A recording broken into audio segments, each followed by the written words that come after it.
La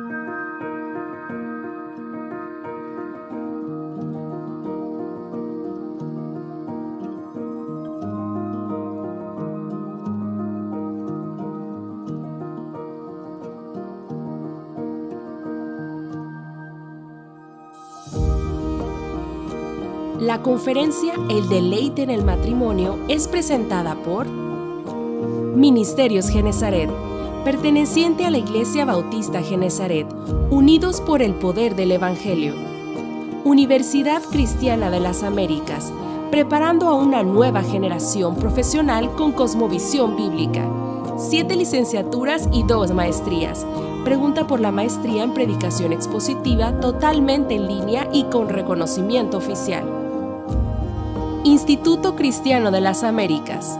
Educación bilingüe de calidad con valores cristianos. Preescolar, primaria y secundaria. Librería IBG. Recursos bibliográficos para estudios individuales, familiares y de iglesias locales que quieran crecer en el conocimiento de Dios.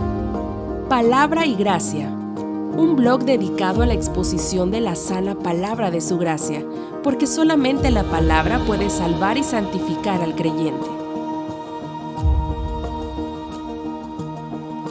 Esperamos que este tiempo sea de gran bendición para todos. Bienvenidos.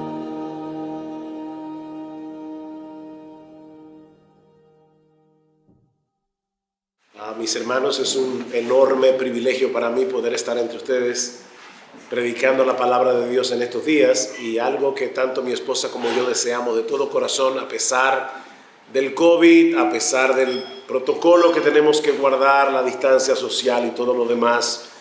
El anhelo de nuestro corazón es poder compartir con algunos de ustedes, poder conocerlos y también poder ser bendecidos y beneficiados de la comunión de los unos con los otros. Aquellos que predican con cierta regularidad saben que los sermones tienen vida propia, en el sentido de que uno comienza con una idea en mente, luego comienza a trabajar el pasaje y uno se da cuenta que poco a poco el mensaje va tomando un rumbo diferente al que uno había planificado al principio. Y lo mismo sucedió con esta conferencia. Cuando el pastor Luis y yo comenzamos a coordinar lo que íbamos a hacer en estos días, yo le mandé hace ya unas semanas, quizás meses atrás, una idea general de lo que iba a ser este retiro. Bueno, las cosas no salieron como yo pensaba, mi mente comenzó a cambiar de rumbo, así que le dije al hermano Luis, mira, vamos a cambiar el programa, y gracias al Señor que se pudo hacer, ¿verdad? Porque el hermano ha sido sumamente gentil en ese sentido. Pero es el anhelo, el deseo profundo de mi corazón que la palabra de Dios de verdad venga y obre en todas nuestras vidas, incluyendo aquel que está predicando, porque todos necesitamos corregir cosas aquí y allá. Y en ese sentido, mientras Luis oraba, estaba pensando en la enorme necesidad que todos tenemos de tener muy claro el mensaje del Evangelio. Porque créeme, mi hermano, mi hermana, yo estoy seguro que algunas de las cosas que se van a decir aquí te va a golpear. Pero recuerda que si confesamos nuestros pecados, eres fiel y justo para perdonar nuestros pecados y para limpiarnos de toda maldad. Así que una vez más, a pesar de que el hermano ya oró, ¿hay alguna botellita? Bueno, ¿puedo usar una de estas botellas de agua? A pesar de que el hermano ya oró, yo quisiera una vez más pedirle al Señor que sea con nosotros. No es que desconfíe en la oración de Luis, es que yo sé que yo necesito de la ayuda de nuestro Señor, así que vamos a orar una vez más. Señor, queremos darte muchas gracias por habernos permitido a todos los que estamos aquí reunirnos en este lugar para disfrutar de la comunión unos con otros, para disfrutar de la hermosura de esta ciudad, pero sobre todas las cosas, Señor, para disfrutar de la comunión contigo y para poder escuchar tu voz a través de tu palabra. Padre, tú conoces la debilidad de tu siervo. Por favor, ayúdanos. Danos de tu gracia a todos nosotros, al que habla y al que escucha. Prepara nuestros corazones para escuchar tu voz, porque te lo pedimos, te lo suplicamos, te lo imploramos en el precioso nombre de Cristo. Amén y amén. El padre del psicoanálisis, Sigmund Freud, y yo sé que algunos pueden decir, Sigmund Freud. Bueno, hasta Freud podía decir algo bueno. Y él escribió un libro que se titula El chiste y el inconsciente, donde él plantea, o sea, el chiste y su relación con el inconsciente, donde él plantea la tesis de que los chistes no son tan inocentes como parecen. Básicamente lo que Freud dice en ese libro es que el chiste permite expresar aquello que uno jamás podría decir en serio, porque atentaría contra las buenas costumbres. Y yo creo que detrás de muchos chistes hay cosas muy serias. Bueno, si esto es así, entonces deberíamos considerar seriamente la opinión que muchos tienen del matrimonio. Porque no son pocos los chistes que dejan el matrimonio muy mal parado. Los que me conocen saben que yo no suelo hacer chistes desde el púlpito. Sin embargo, permítanme compartir dos, porque yo creo que va a ser el punto de lo que yo quiero demostrar. Por ejemplo, un señor dice: mi señora y yo por muchos años fuimos inmensamente felices y después nos conocimos. O este otro: mi esposa y yo tenemos el secreto para un matrimonio feliz. 2 veces a la semana vamos a un restaurante y disfrutamos de una buena comida. Ella va los martes y yo los viernes. Lamentablemente, esa es la perspectiva que muchos tienen del matrimonio, como una carga onerosa que algunos desgraciados tienen que soportar por el resto de su vida. Así que todos esos cuentos felices, ¿verdad?, infantiles, que terminan con y se casaron y fueron felices, no son más que eso, cuentos de niños diseñados para entretenerlos hasta que despierten a la realidad de la desgracia del matrimonio. Ahora bien, debemos asumir que Dios creó el matrimonio para castigar a los hombres por su pecado, o más bien debemos pensar que el matrimonio es un regalo diseñado por Dios para bendecir al hombre y a la mujer. Bueno, mi propósito en esta ocasión es demostrar por la Biblia que a pesar de que vivimos en un mundo caído, donde el matrimonio es la relación de 2 pecadores, Dios diseñó el matrimonio para que sea una relación deleitosa para el hombre y para la mujer. Así que mi primer mensaje en esta tarde es el deleite en el matrimonio. Y para probar este punto, yo voy a estar citando varios textos, la mayoría del Antiguo Testamento, y luego vamos a ver uno más en el Nuevo Testamento. Pero comencemos por el principio. Génesis capítulos 1 y 2. Libro del Génesis capítulos 1 y 2. Comenzamos por allí porque en Génesis 1 y 2 es donde nosotros encontramos el ideal de lo que un matrimonio está supuesto a ser. El matrimonio en su estado de perfección. Dice en Génesis capítulo 1, los versículos 26 al 28, es un pasaje muy conocido, que Dios hizo al hombre a su imagen y semejanza, pero también dice que los creó con 2 identidades sexuales distintas, hombre y mujer, para que pudieran complementarse el uno con el otro.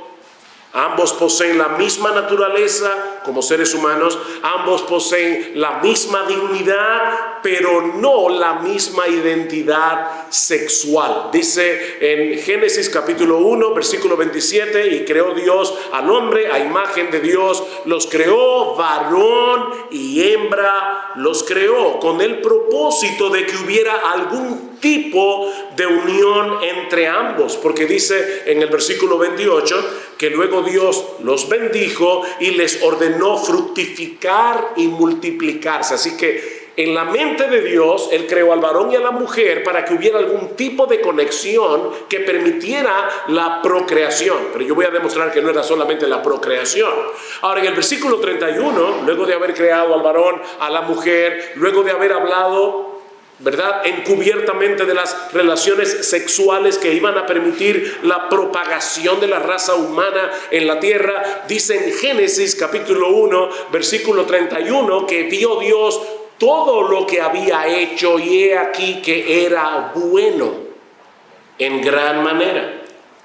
O sea que el hecho de que existan varones y hembras es bueno en gran manera. El hecho de que exista el sexo entre varones y hembras en el contexto del matrimonio, Dios dice que es algo muy bueno. Más adelante, en el capítulo 2, la escritura vuelve sobre el relato de la creación, pero es como si estuviéramos con una computadora y de repente le damos un clic a una parte de la pantalla y se abre entonces una ventana para que podamos ver más ampliamente lo que se nos ha presentado en el capítulo anterior. Y allí vemos que Adán fue creado primero y que fue colocado por Dios en el jardín del Edén. En ese lugar el hombre tenía todo lo que podía necesitar para una existencia feliz, para una existencia dichosa, incluyendo lo más importante de todo. Adán en el huerto disfrutaba de una perfecta relación con Dios. No había nada que entorpeciera la relación del hombre con su creador. Así que Adán tenía en el huerto una existencia dichosa. De hecho, la palabra Edén es una palabra hebrea que significa precisamente delicia. Sin embargo, es interesante notar en el capítulo 2 que es el mismo Dios quien declara en el versículo 18 que no era bueno que el hombre estuviera solo. Ahora noten, Dios no dice que era malo. No, hasta ese momento no había nada malo en la creación, porque el pecado no había entrado en el mundo, ni siquiera la soledad. Lo que el Señor está resaltando aquí, porque no es Adán el que dice eso, es Dios. Lo que el Señor está resaltando aquí es que antes de crear a la mujer, el hombre estaba incompleto. Su deleite en el jardín del Edén no era total, porque le faltaba una compañera de su propia naturaleza, alguien que fuera su complemento. Esa es una de las cosas que se quiere resaltar cuando Dios le encomienda a Adán la tarea de ponerle nombre a los animales. ¿Verdad? Vienen el perro y la perra, el gato, la gata, el chivo y la chiva, el caballo y la yegua. Y el libro del Génesis dice, mas para Adán no se halló ayuda idónea para él. O sea, es evidente que Dios quería enseñarle algo a Adán, que le faltaba algo. Ninguna de esas criaturas podía suplir la profunda necesidad que este hombre tenía. Alguien que pensara como él, alguien que compartiera con él esos rasgos distintivos que diferencian al hombre de los animales. Así que este hombre necesitaba urgentemente una persona como él. ¿Y qué hizo Dios? A Dios le encantan las sorpresas. Dios lo puso a dormir y formó de sus costillas la ayuda idónea que él necesitaba. Y luego lo despertó. Me imagino que le dijo algo como esto: hijo mío, aquí hay otra criatura a la que tienes que ponerle nombre. Y cuando Adán vio a Eva, nosotros debemos suponer que fue realmente una sorpresa extraordinaria. Dice en Génesis capítulo 2, versículo 23, dijo entonces Adán, y nosotros debemos obviamente tener un poco de imaginación, y tal vez fue como, wow, esto es ahora hueso de mis huesos y carne de mi carne. Esta será llamada varona porque del varón fue tomada. Estas son las primeras palabras que la historia, las primeras palabras humanas que la historia recoge. Y algunos estudiosos de las Escrituras, hombres, escuchen esto con atención, muchos estudiosos de las Escrituras entienden que en el original esta declaración de Adán tenía una estructura poética. Así que esta fue la primera poesía que se le dedicó a una mujer probablemente en toda la historia. en toda la historia. Ahora, todos sabemos que lamentablemente ese no es el fin de la historia humana. En el capítulo 3 del Génesis tenemos el relato de la caída, y una de las primeras consecuencias que el pecado produjo fue precisamente el deterioro de la vida matrimonial. Génesis capítulo 3 versículo 2: y el hombre respondió cuando Dios le pidió cuentas: la mujer que me diste por compañera me dio del árbol y yo comí. Noten, ya no era esta es hueso de mis huesos y carne de mi carne, ahora dice la mujer. Básicamente nosotros vemos aquí una especie de divorcio psicológico, un despegue de Adán, de parte de Adán hacia su mujer. La mujer que tú me diste, yo no te pedí ninguna mujer, yo estaba de lo más tranquilo con mis animalitos en el huerto, pero tú fuiste que me diste esta mujer. Es como si Dios hubiera sido culpable de algo al haber creado a Eva. Mis hermanos, la razón por la que muchos no pueden encontrar en el matrimonio el deleite que deberían experimentar en esa relación no es la famosa incompatibilidad de caracteres. Desde que el pecado entró en el mundo, todos somos en alguna medida incompatibles. No es la incompatibilidad de caracteres, no son las presiones del mundo. La razón por la que muchos matrimonios no pueden experimentar deleite es el pecado. Sin embargo, y esa es precisamente la parte que yo quiero demostrar en esta tarde, la Biblia nos enseña que aún después de la caída, el matrimonio puede y debería ser una relación deleitosa. Y ahora yo les pido que vayan conmigo a Deuteronomio capítulo 24. Libro de Deuteronomio capítulo 24. Este es uno de los textos favoritos de los recién casados. Dice aquí en Génesis 24:5: cuando alguno fuere recién casado, no saldrá a la guerra, ni en ninguna cosa se le ocupará. Libre estará por un año. ¿Saben para qué? Para alegrar a la mujer que tomó. Wow, Dios se preocupa por estas cosas. Deuteronomio 24:5. Debe estar libre para alegrar a la mujer que tomó. Este texto se encuentra en el contexto de lo que Moisés ha dicho anteriormente en los versículos 1 al 4 acerca del divorcio. Y eso es interesante, porque es como si Moisés estuviera diciendo, o Dios a través de Moisés: para evitar el divorcio debemos fortalecer la relación matrimonial desde el principio, ¿verdad? No es solamente el primer año, es a través de toda la vida. Pero si tú quieres no llegar allí, entonces todos debemos ser intencionales en fortalecer nuestra relación matrimonial, y eso debe suceder desde el principio. Y la directriz del versículo 5 fue dada precisamente con ese propósito. Los hombres recién casados eran excluidos por un año completo de ir a la guerra o de involucrarse en cualquier otro asunto que los obligara a alejarse de sus casas. La idea no parece ser que el individuo estaría todo ese año sin hacer nada. Esa no parece ser la idea, sino que no se le involucrara, por eso se menciona la guerra, en ningún asunto que lo obligara a ausentarse del hogar y descuidar a su esposa. De hecho, una de las razones por la que suponemos eso es porque en Deuteronomio capítulo 20, versículo 7, Dios le da instrucciones muy precisas a Moisés de lo que él debía hacer antes de salir a pelear con el ejército. Dice en el versículo 7 que una de las cosas que Moisés debía preguntar a su ejército es: ¿quién se ha desposado con mujer y no la ha tomado? Vaya y vuelva hacia su casa, no sea que muera en batalla y algún otro la tome. Miren lo que Dios toma en cuenta. Dice: este hombre se acaba de casar, no lo manden a la guerra, y de hecho todavía ni siquiera le ha dado tiempo a estar con su mujer. Déjenlo tranquilo. ¿Para qué? Para alegrar a la mujer que tomó. ¿Ven el punto? Así que el cuadro que se presenta del matrimonio en la Biblia no es el de la esposa que dice: ¡ay, qué bueno que llegó la guerra! No. O sea, él se va a ir por 6 meses. No. No, mis hermanas, ese no es el cuadro que Moisés nos quiere presentar aquí. Es una relación donde el deleite de ambos consiste en estar con el otro. ¿Ven? Dios espera que esta relación sea deleitosa.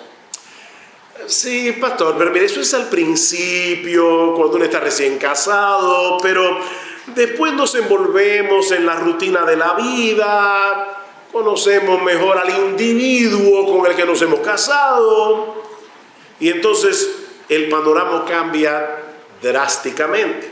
Por eso hay un proverbio árabe que dice que los primeros días del matrimonio son de miel y los otros de hiel.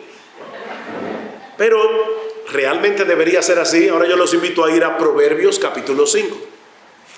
Le dije que íbamos a estar viendo algunos textos. Yo, como decía el hermano Luis en la introducción, queremos que la Biblia hable, ¿verdad? Proverbios, capítulo 5. Este es uno, honestamente, de mis textos favoritos de la Biblia. Dice en Proverbios 5:15: bebe el agua de tu misma cisterna y los raudales de tu propio pozo. ¿De qué está hablando Moisés aquí? O Salomón, perdón. Del sexo en el matrimonio.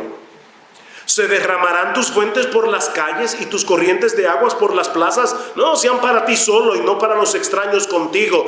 Sea bendito tu manantial. Todavía sigue siendo metafórico, pero ahora es claro. Y alégrate con la mujer de tu juventud. Como sierva amada y graciosa gacela, sus caricias te satisfagan en todo tiempo y en su amor recréate siempre. Hay varias cosas que yo quiero resaltar de este pasaje de Proverbios capítulo 5.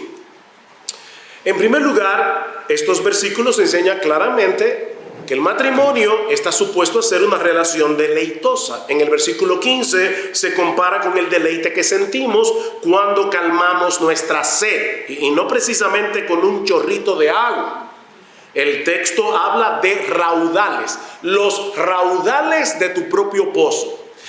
Luego en el versículo 18 se exhorta directamente al hombre a que se alegre con su mujer. Y en el versículo 19 que encuentre en ella plena satisfacción. La gacela era comúnmente usada en la poesía oriental como símbolo de belleza y de los encantos femeninos. O sea, la imagen que presenta es muy rica, es muy poderosa para hablar del deleite en el matrimonio. Pero por otra parte, noten mis hermanos, que Salomón no se está refiriendo aquí a una pareja de recién casados. Porque aquí se exhorta al hombre a alegrarse con la mujer de su juventud. O sea, Salomón está diciendo, aunque hayan pasado los años, aunque ya la piel no esté tan tersa como al principio, aunque la figura ya haya cambiado para los dos, alégrate con la mujer de tu juventud. Porque miren, hermanos y hermanas, no hay crema que valga con el paso de los años. Sin embargo, Salomón está diciendo, recuerda esa mujer con la que tú te casaste y sigue alegrándote con ella. No busques otro manantial. Calma allí tu sed, sigue calmando tu sed. Dice en Eclesiastés capítulo 9, versículo 9, goza de la vida con la mujer que amas todos los días de tu vanidad que te son dados debajo del sol. Todos los días, no solamente en la luna de miel. Gózate con la mujer que amas. El esposo debe disfrutar de su mujer todos los días de su vida. Yo no estoy diciendo que deben tener sexo todos los días. Eso lo vamos a aclarar en un momento. Pero aquí habla de disfrute. Así que si los dos llegan a viejo, deben seguir deleitándose el uno con el otro. El mundo quiere convencernos de que el verdadero disfrute está en la variedad, ¿verdad? Hasta la belleza cansa, decía uno de sus compatriotas. Pero la realidad es muy diferente, mis hermanos. Cuando bebes de los labios de una mujer extraña, te será muy excitante al principio, pero la dulzura de sus besos, tarde o temprano, se convertirán en ajenjo. Nota lo que dice el mismo capítulo de Proverbios, versículo 3. Porque los labios de la mujer extraña destilan miel Y su paladar es más blando que el aceite, mas su fin es amargo como el ajenjo, agudo como espada de dos filos. Y es en ese contexto que Salomón nos dice: bebe el agua de tus mismas cisternas, no estés buscando labios ajenos. Bebe el agua de tu misma cisterna, aún con el paso de los años. Y no olviden que Salomón está escribiendo aquí inspirado por el Espíritu Santo. O sea, es el Espíritu Santo que nos está diciendo: bebe el agua de tu misma cisterna. Bebe el agua de los raudales de tu propio pozo. Así que, mis hermanos, no tenemos que escoger entre el deleite pecaminoso del adulterio o el santo aburrimiento del matrimonio. No, se supone que el matrimonio sin el adulterio debe ser deleitoso. La realidad es que el pecado nunca puede proveer aquello que solo podemos encontrar en la sabiduría del diseño de Dios. El pecado nunca puede ofrecer eso. Otro argumento a favor del deleite en el matrimonio lo encontramos en el hecho de que Dios dedicó un libro entero de la Biblia para mostrarnos las delicias del amor conyugal. Un libro entero. ¿Cuál es ese libro? Cantar de los Cantares. Y yo sé que muchos dicen: no, eso es una forma mística de hablar de la relación de Cristo con la iglesia. No, yo creo que es la relación de un hombre con una mujer. Ahora, si todavía tú piensas que es la relación de Cristo con la iglesia, como quiera hay una aplicación aquí. Yo no creo eso, pero si aún tú llegaras a pensar que es la relación de Dios con su pueblo como su esposa, Cristo con la iglesia, ¿cómo se supone que debe ser la relación de Cristo con la iglesia? Una relación deleitosa. Así que Él está usando, si esa fuera el caso, la relación matrimonial para hablar del deleite en el matrimonio. Ahora, lo cierto es que este es un libro que presenta muchas dificultades a los exégetas de la Biblia, no solo por la trama de la historia, sino también por la cantidad de figuras que el libro usa, muchas de ellas con un claro simbolismo erótico. Pero hay algo que está muy claro en Cantar de los Cantares. Allí vemos a un hombre y a una mujer deleitándose el uno con el otro de diversas maneras. Dice en Cantares 1:15, escuchen, hombres, lo que le dice este hombre a su mujer: he aquí que tú eres hermosa, amiga mía. He aquí que eres bella. Tus ojos son como palomas. Una alusión a su mirada dulce, tierna, pura, su mirada mansa. Y ella le responde en el versículo 16. Ella no se queda atrás. He aquí que tú eres hermoso, amado mío, y dulce. Nuestro lecho es de flores. Estos amantes expresan libremente lo que sienten el uno por el otro. Más adelante en el capítulo 2, versículo 3, ella le dice: como el manzano entre los árboles silvestres, así es mi amado entre los jóvenes. Bajo la sombra del deseado me senté, y su fruto fue dulce a mi paladar. Y la palabra hebrea que Salomón usa aquí es la palabra matok, que significa literalmente relamerse. Yo le dije, claro, este libro es un libro con expresiones muy eróticas, inspirado por el Espíritu de Dios. Y él, por su parte, dice de ella en Cantares capítulo 4, versículo 10: cuán hermosas son tus amores, hermana, esposa mía, cuánto mejores que el vino tus amores y el olor de tus ungüentos, que todas las especias aromáticas, como panal de miel destilan tus labios. Miel y leche hay debajo de tu lengua. Aquí no hay metáfora. O sea, este hombre, inspirado por el Espíritu de Dios, está hablando muy claramente de lo que debe ser el deleite en el matrimonio. Y todavía hay personas que dicen que el sexo es un tabú en el cristianismo. Cada vez que yo oigo eso digo: no sé qué han leído, pero no ha sido la Biblia. Porque la Biblia es sumamente clara con respecto a este tema. Tan clara que en 1 Corintios capítulo 7 dice: no se nieguen el uno al otro. Y me llama la atención que primero Pablo se dirige a los hombres, no a la mujer. Y dice: hombres, no le nieguen a su mujer el deber conyugal, ni tú, mujer, a su marido. Así que esa figura, ¿verdad? Esa idea de que la mujer es una pobre muchachita que tiene que estar escondiéndose para que el hombre, el bestia, no la agarre, esa versión no es bíblica. Porque allí dice que el hombre debe cumplir con la mujer el deber conyugal. Se supone que los dos deseen estar juntos. Por eso cuando yo digo que el cristianismo habla del sexo como un tabú, de verdad, yo no sé qué versión de la Biblia fue la que leyeron. Pero todavía queda un texto más. En Efesios 5, 25 al 32, no voy a leer el texto. De hecho, vamos a hablar en el segundo mensaje de una parte de ese texto.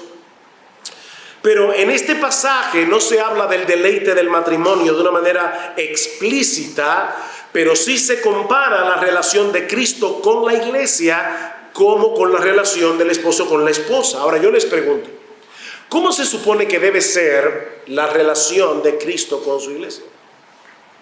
En Juan capítulo 3, versículo 29, Juan el Bautista hace una alusión directa al gozo de la relación matrimonial como análogo al gozo de Cristo con la iglesia. El que tiene la esposa es el esposo, mas el amigo del esposo que está a su lado y le oye, se goza grandemente de la voz del esposo. Así pues, mi gozo está cumplido. En otras palabras, para el verdadero amigo, es motivo de alegría ver el gozo de un amigo al casarse con su esposa. Bueno, lo mismo le pasa a Juan cuando él ve a la gente no seguirlo a él, sino seguir a Cristo, seguir al Mesías, mientras él está formando a su esposa. En vez de sentir envidia, él se goza porque él sabe que esa relación de Cristo con su iglesia va a ser una relación deleitosa.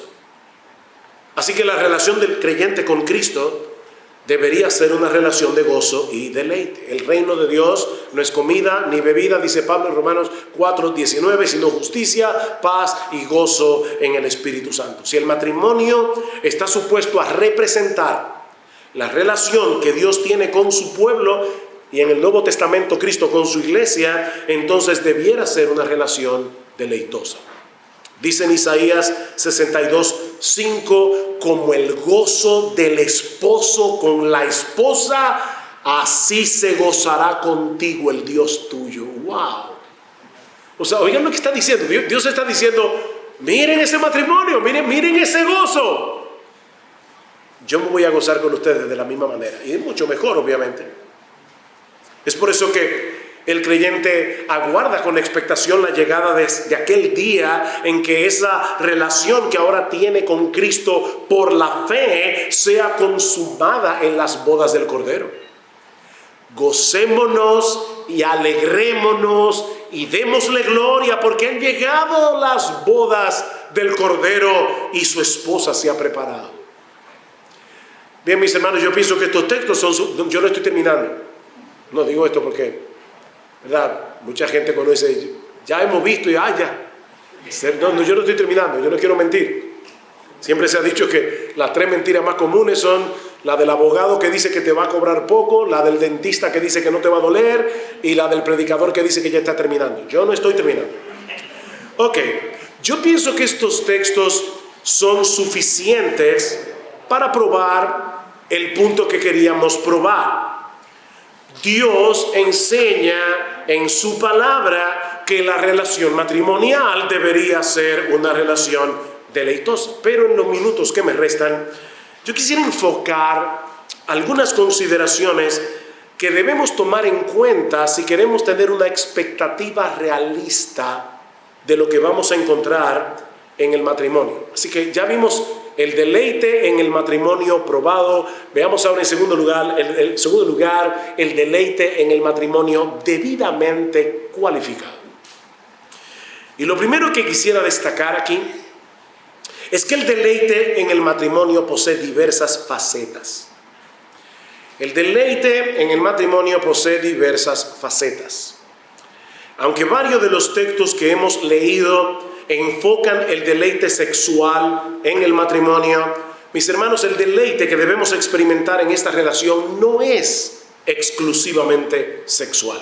De hecho, el deleite sexual en el matrimonio depende en gran medida de otros aspectos de la vida matrimonial. Siempre me acuerdo de Jay Adams, que él decía, te levantaste por la mañana, no le diste ni los buenos días a tu esposa, pusiste una maleta encima de la cama. Ella te hizo el desayuno, ni las gracias le diste, otra maleta encima de la cama. Pasaste el día en el trabajo, no la llamaste para ver si estaba vivo, se había muerto, otra maleta en la cama. Entonces después tú llegas en la noche y quieres tener relaciones sexuales con tu esposa. Y Jay Adams dice muy sabiamente, ¿quién puede tener relaciones sexuales en una cama llena de maletas? Entonces después dice, mi esposa tiene problemas con el sexo. No, tu esposa tiene problemas con todas las maletas que tú dejas en la cama tirada todos los días. Entonces, el deleite sexual en el matrimonio está conectado con otras cosas. Mis hermanos, si no podemos deleitarnos en nuestras esposas fuera de la cama, es probable que la relación en la cama no sea muy satisfactoria, sobre todo para ellas. Así que cuando hablamos del deleite en el matrimonio, nos referimos a muchas cosas a la vez. Muchas cosas a la vez. Es el deleite de compartir tu vida con alguien que tú amas. Esposos, vivid con ellas sabiamente. Vivir con ellas no es vivir en la misma casa. Eso es vivir en una pensión. No es vivir con ellas. Es el deleite de abrirle tu corazón. Es el deleite de dejar que ella te abra el suyo. Es el deleite de servir a esa persona, de dejarte servir.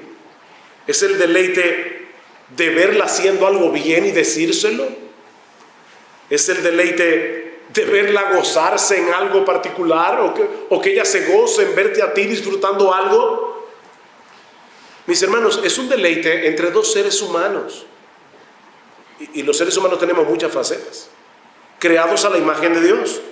Y por lo tanto no solo involucra nuestro cuerpo, involucra toda nuestra personalidad, involucra el intelecto, involucra la voluntad, involucra las emociones. No nos casamos con un cuerpo, nos casamos con una persona. Así que si nuestra relación con esa persona no va más allá de lo físico, tarde o temprano toda la relación se resentirá, incluyendo la intimidad sexual. Los cristianos no predicamos que haya nada de malo en el placer sexual, como no hay nada de malo en el placer de comer. Pero, como bien señala C.S. Lewis, no debemos aislar el placer e intentar obtenerlo por sí mismo, del mismo modo que no debemos intentar obtener el placer del gusto sin tragar ni digerir, masticando cosas y escupiéndolas después. ¡Wow! Es una forma de hablar muy fuerte, pero es como, así tú no vas a disfrutar de la comida. Hay que detente tranquilo, disfrútala. Degústala. Dios, como decíamos ayer en la charla para jóvenes, nos puso más de 2000 papilas gustativas para que nosotros disfrutemos comiendo sin caer en glotonería. Bueno, de la misma manera Dios nos dio un cuerpo que disfruta del placer sexual, pero vuelvo y reitero, también nos dio una mente para pensar, también nos dio emociones. Es una persona completa. Así que el deleite en el matrimonio tiene muchas facetas, no solamente sexual. En segundo lugar, el deleite en el matrimonio no es incompatible con las dificultades de vivir en un mundo caído. El deleite en el matrimonio no es incompatible con las dificultades de vivir en un mundo caído. En 1 Corintios capítulo 7, versículo 28, Pablo dice que los que se casan tendrán aflicciones de la carne. Así que junto con el matrimonio vienen también preocupaciones, vienen dificultades que antes no teníamos. En ocasiones tendremos que enfrentar problemas económicos o problemas de salud. Tendremos que lidiar con nuestros pecados y con los pecados de nuestro cónyuge. No siempre vamos a estar en el mismo estado de ánimo. La vida real, mis hermanos, no es como se presenta en las películas donde nadie se despeina, ni el vaquero cuando va en el caballo. Y algo que me sorprende siempre, y a mi esposa también, siempre hace el mismo comentario. Uno se levanta en las películas y ahí mismo ves a la mujer No hay que cepillarse la boca. Ellos no tienen problema con eso, pero nosotros sí tenemos ese problema. Entonces, el matrimonio no es como las películas de Hollywood. No, el matrimonio debe ser deleitoso, como hemos visto ya, pero no es el paraíso.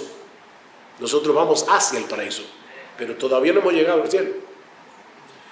El Señor nos advirtió que en el mundo tendríamos aflicción y los casados no están exentos de esa realidad. Hay muchos ajustes que hacer, cosas en las que tendremos que negarnos a nosotros mismos para complacer al otro y para adaptarnos al otro.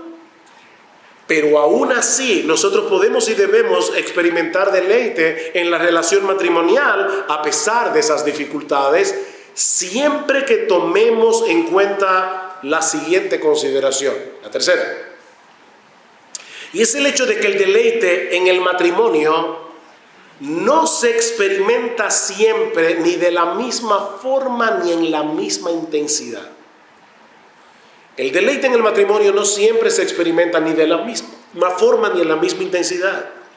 Yo creo que una de las razones por la que muchas personas terminan frustradas en su vida matrimonial es porque consciente o inconscientemente albergaban la ilusión de mantener por 10, 20, 30, 40 años la misma emoción que experimentaron en la luna de miel.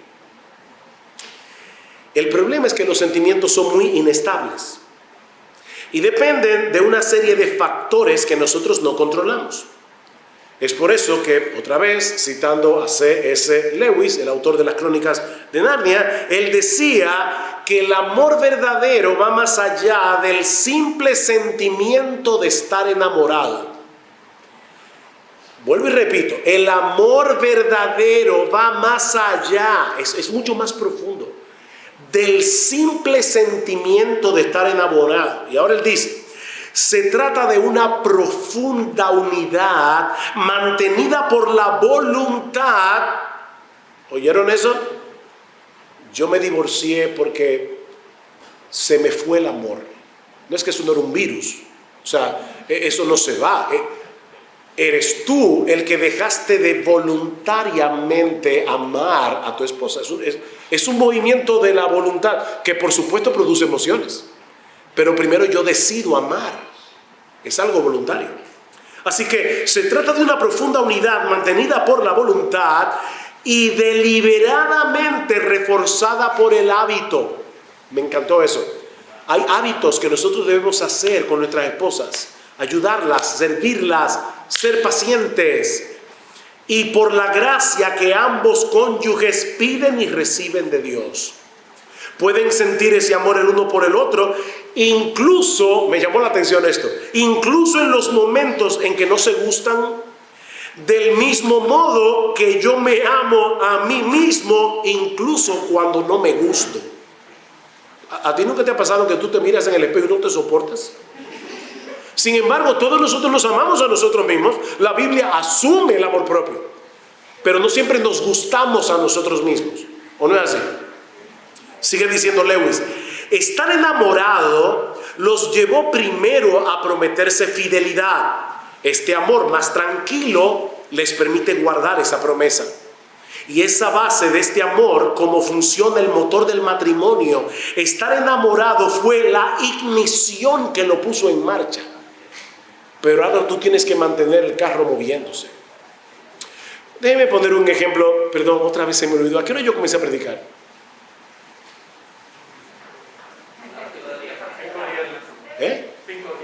5:10. O sea que ya llevo 50 minutos.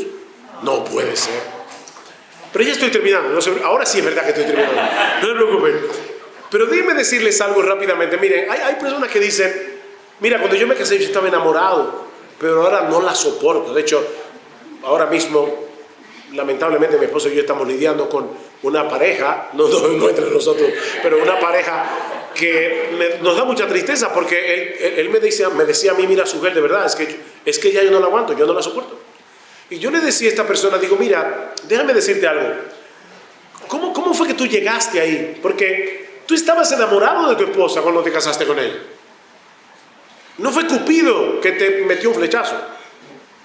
¿Cómo ocurre eso? Yo creo que Luc Priolo, en su libro El esposo completo, tiene una nota ahí muy importante. Él dice, mira, el enamorarse de tu esposa, el encender el generador emocional hacia ella, fue algo que hiciste tú. O sea, tú la viste y dijiste, me gusta esa muchacha. Obviamente muchas veces nosotros los hombres comemos por los ojos, ¿verdad?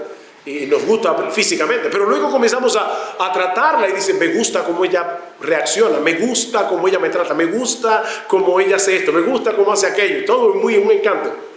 Luego lo segundo es que tú quieres, obviamente porque te gusta tanto, tú quieres hacer cosas con ella y quieres hacer cosas por ella. Ella dice, tengo que sacar un papel, no te preocupes, yo voy y lo hago. Y todo eso te está moviendo emocionalmente hacia ella. La pregunta es, ¿cómo es que nosotros llegamos de estar así enamorado a no la soporto? Bueno, a través de los años tú comienzas a pensar, esta mujer es insoportable, esta mujer no me gusta cómo me trata, esta mujer, y obviamente ya tú no quieres ni hacer cosas por ella, ni hacer cosas con ella. ¿Qué ha pasado aquí? Que tú apagaste el generador emocional. Tú lo encendiste al principio y tú lo apagaste. Así que lo que debes hacer es encenderlo de nuevo. Pastor, ¿y cómo? Bueno, una de las cosas que debes hacer es dejar de quejarte internamente. Y yo le decía una vez a una mujer de nuestra iglesia, una esposa, le decía, mira, fulana, yo te voy a pedir algo, haz una lista de aquellas cosas por las que tú puedes dar gracias al Señor por tu marido. Solo te pido que hagas 10 cosas y te pases la semana sin quejarte y dándole gracias a Dios por tu esposo por esas 10 cosas. Como a las 2 semanas se me acercó y me dijo, pastor, la lista va por 30. Dejó de quejarse y obviamente el generador emocional muchas veces se vuelve a encender. Mis hermanos, nadie puede construir una relación matrimonial sólida y estable dependiendo de sus emociones. Las emociones pueden variar de un momento a otro, pero nosotros hicimos un pacto en la presencia de Dios el día que nos casamos y ese pacto es lo que mantiene y sostiene el matrimonio. En palabras más sencillas, yo debo cumplir mi voto matrimonial no solo mientras permanezca en mí el sentimiento de que amo a mi esposa. No. Yo debo amarla porque yo hice un voto matrimonial en la presencia de Dios y de los hombres, independientemente de lo que yo esté sintiendo en ese momento. Yo tengo que amarla. ¿Y saben qué es lo más grandioso de todo esto? Que al poner cada cosa en su lugar, entonces experimentamos un deleite más maduro y apacible que no depende de las circunstancias. Finalmente, y esto es probablemente lo más importante que vamos a decir en esta tarde, el deleite en el matrimonio depende directamente del deleite de nuestra relación con Dios. Nuestro deleite en el matrimonio depende directamente del deleite en nuestra relación con Dios. Una de las cosas que aprendemos en los primeros capítulos del Génesis es que la relación matrimonial no fue creada para sustituir la relación del hombre con Dios, sino para ser disfrutada concomitantemente con el deleite de nuestra relación con Él. Es por eso que tan pronto Adán y Eva caen en pecado y se rebelan contra Dios, de inmediato se deteriora la relación que tienen entre ellos. Noten que Satanás no atacó directamente la relación matrimonial. No. Él estaba detrás de otra cosa más importante, nuestra relación con Dios. Porque él sabía que si él lograba hacer una brecha entre nosotros y Dios, ya todo lo demás sería un desastre en consecuencia. Así que nuestro deleite como individuos depende enteramente de nuestra relación con el Señor. Es imposible para el hombre encontrar verdadero deleite en ninguna cosa que sirva de sustituto a nuestra relación con Él, porque ella es un ídolo. Y dice que serán traspasados de muchos dolores aquellos que sirven diligentes a otro Dios. Salmo 17. Podemos disfrutar temporalmente de muchas cosas, incluso del pecado. Pero todo lo que se interponga entre nosotros y Dios ha venido a ser un ídolo, y la palabra de Dios enseña claramente que los ídolos desgraciarán la vida de los idólatras. La idolatría es destructiva. La pregunta es, ¿cómo podrá una pareja de dos desgraciados tener un matrimonio deleitoso? ¿Ven? O sea, si aquí tenemos un idólatra casado con una idólatra, los dos van a ser dos desgraciados. ¿Cómo pueden dos desgraciados tener una vida deleitosa matrimonial? No se puede. Pero hay algo más. El pecado hizo estragos en la personalidad humana. Ahora el hombre es egoísta, el hombre es egocéntrico, severamente limitado en su capacidad de amar. Así que ese hombre necesita desesperadamente la ayuda de Dios para poder vencer la indisposición natural de su corazón y así poder llegar a experimentar el gozo del verdadero amor bíblico. Es por eso que Pablo en Efesios 5 conecta la llenura del Espíritu, Efesios 5:18, y el temor de Dios con los deberes matrimoniales. Nosotros comenzamos casadas, está sujetas a vuestro marido. Eso lo veremos dentro de un rato. Pero ¿cómo comienza esto? Ser llenos del Espíritu Santo. Ser llenos del Espíritu Santo. ¿Y cómo termina toda la parte donde Pablo habla de la vida en el hogar? Fortaleceos en el Señor y en el poder de su fuerza. ¿Ven? O sea, la vida matrimonial es como el sándwich, es el jamón del sándwich entre la llenura del Espíritu y fortaleceos en el Señor. Y entonces aquí está la esposa que se somete, el esposo que ama y todo lo demás. No estoy diciendo con esto que debemos ocuparnos de nuestra vida espiritual para que nuestro matrimonio funcione. No, debemos ocuparnos de nuestra vida espiritual por amor a Dios. Pero debemos entender que para que nuestros matrimonios funcionen, debemos cuidar y proteger nuestra vida espiritual. Eso es lo que estoy diciendo. ¿Cómo se supone que será la relación de un hombre y una mujer que están creciendo en su entendimiento del amor de Dios en Cristo revelado en el Evangelio? Seguramente no vivirán demandando que el otro me ame. Yo necesito que me amen. No, porque cada uno de los dos sabe que es lo suficientemente amado por Dios como para dedicarse a amar al otro, aún en esos momentos cuando no está recibiendo nada a cambio. ¿Cómo será la relación de un hombre y una mujer que comienzan el día en la presencia de Dios y que continúan en esa presencia el resto del día? ¿Cómo se tratarán el uno al otro? ¿Cómo manejarán las dificultades, las diferencias que surjan entre ellos? Un hogar así será muy probablemente la antesala del cielo. No el cielo, pero sí la antesala. Oh, mis hermanos, que el Señor nos ayude por su gracia a hacer de nuestros matrimonios una representación visible del Evangelio, para que Cristo sea glorificado en nuestras relaciones matrimoniales y nosotros experimentemos el gozo, el deleite de ser parte de algo tan extraordinariamente maravilloso. Que el Señor nos ayude en estos 2 días escuchando su palabra. Vamos allá. Padre, queremos darte muchas gracias por tu bendita palabra. Gracias por todo lo que tú nos dices allí para que nosotros podamos disfrutar no solamente del matrimonio, sino de todos los buenos dones que tú nos das. Alabamos tu nombre, Señor, y te suplicamos, perdona nuestros pecados. Oh Señor, ayúdanos a amar a nuestras esposas como Cristo amó a la iglesia. Ayuda a nuestras esposas, oh Señor, a lidiar con sus pecados también, para poder obedecer el mandato de someterse a sus esposos y que juntos podamos glorificarte a ti en nuestras relaciones matrimoniales. Alabado sea tu nombre y alabado sea el Cordero, en cuyo nombre pedimos todas estas cosas. Amén y amén. La conferencia El deleite en el matrimonio fue presentada por Ministerios Genesaret, perteneciente a la Iglesia Bautista Genesaret, unidos por el poder del Evangelio. Universidad Cristiana de las Américas, preparando a una nueva generación profesional con cosmovisión bíblica. 7 licenciaturas y 2 maestrías. Pregunta por la maestría en predicación expositiva totalmente en línea y con reconocimiento oficial. Instituto Cristiano de las Américas. Educación bilingüe de calidad con valores cristianos. Preescolar, primaria y secundaria. Librería IBG. Recursos bibliográficos para estudios individuales, familiares y de iglesias locales que quieran crecer en el conocimiento de Dios. Palabra y Gracia, un blog dedicado a la exposición de la sana palabra de su gracia, porque solamente la palabra puede salvar y santificar al creyente.